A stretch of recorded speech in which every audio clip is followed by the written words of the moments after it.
if somebody was to ever ask you, are Koreans racist?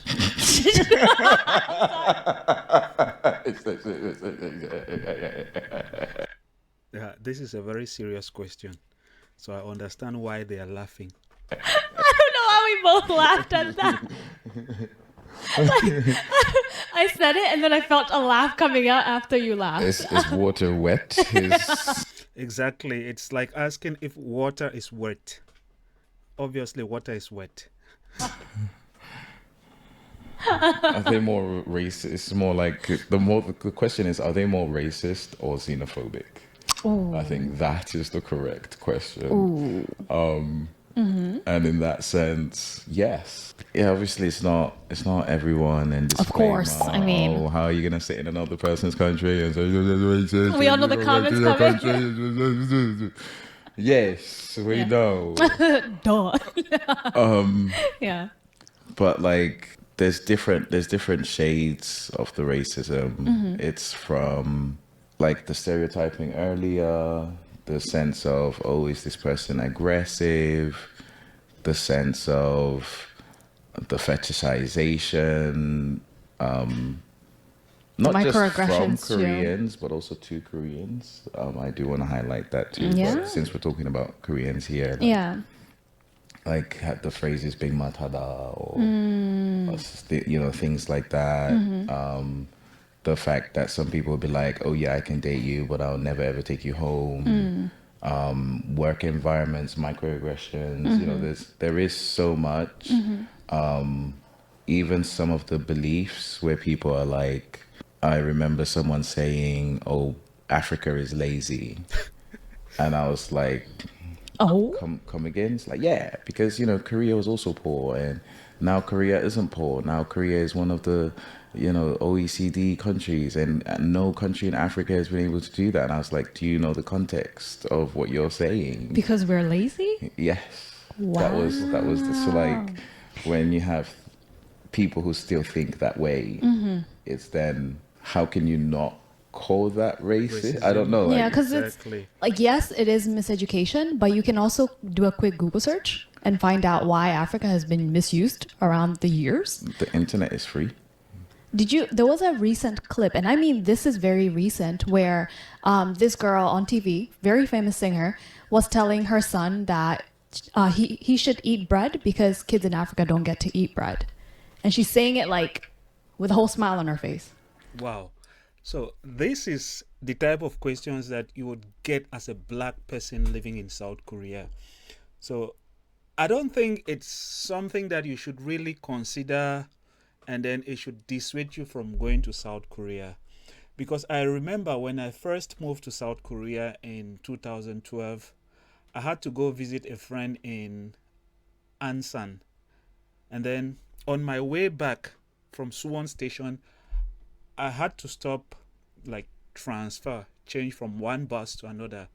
So at Suwon Station, while I was waiting for the bus, there was this couple, a man and a woman. And the funniest thing about it is that these are people who were in their 50s. They walked towards me, came in front of me, and then grabbed my hand, and they were like touching my hand, trying to feel, scrubbing it, and then looking at their finger.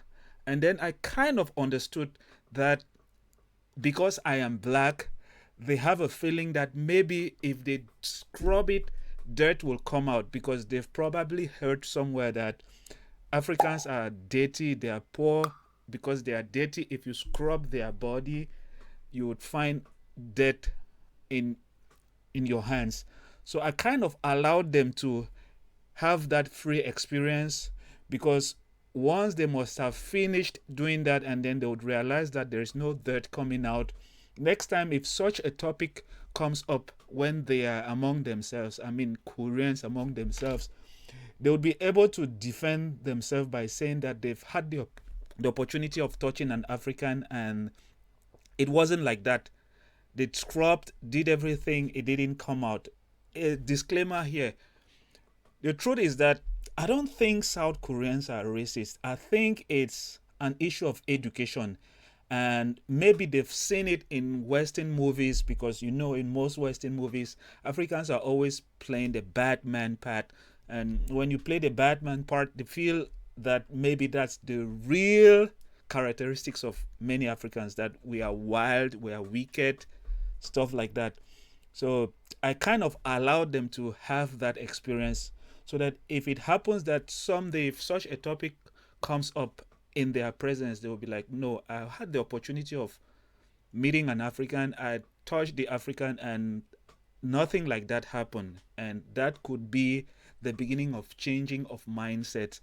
It's not something that is only common with Africans. So that's why I said a quick disclaimer here. It's not about Koreans, because you'll find Koreans who will tell you things that are kind of stereotype, and then you'll find Koreans who are like, they don't have that stereotypeness. And it's way common with Koreans who've never had the opportunity of traveling to other countries, meeting foreigners. They would still have that kind of an archaic way of thinking. So don't think it's very common with almost every Korean. But the real problem is that if you find a situation where this lady is talking about a star who was telling the child to eat bread, because in Africa people don't get to eat bread, they eat soil. It's something that I don't know who is teaching the kids, but you would find a lot of kids who will tell you things like African people are not smart, stuff like that. And then even when Koreans see that there is an African who is smart, they are kind of really surprised.